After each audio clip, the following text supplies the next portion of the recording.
Maithili express की शानदार प्रस्तुति।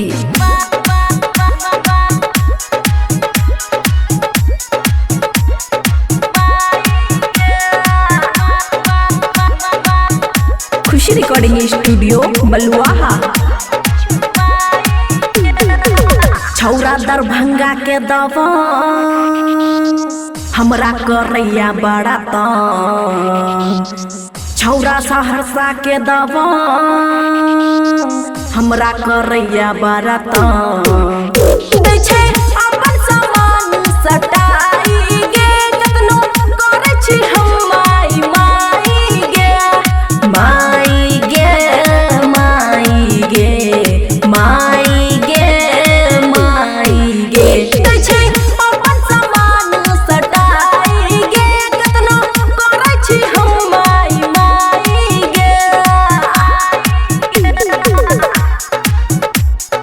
मिक्स बाय ताज तन्हा।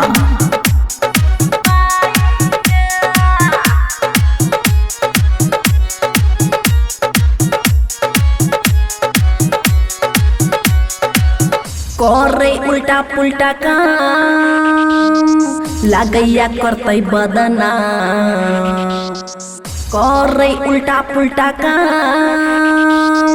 लागैया करतै बदना करबै केस पुलिसों में जाई गे करबै केस पुलिसों में जाई गे जाई गे जाई गे जाई गे जाई गे दै छै अपन सामान सटाई गे केतनो करै छी हम माई गे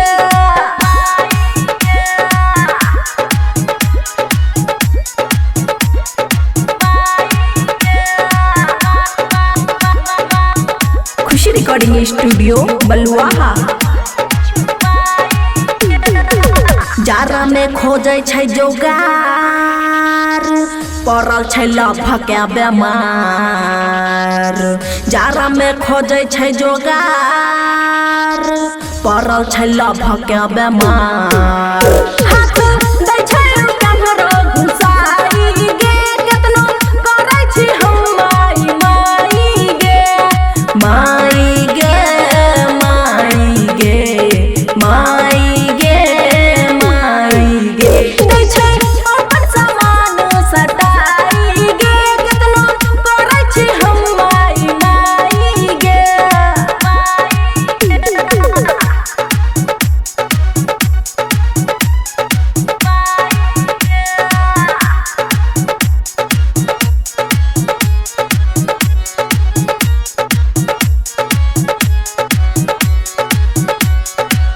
राइटर बबुआ राहुल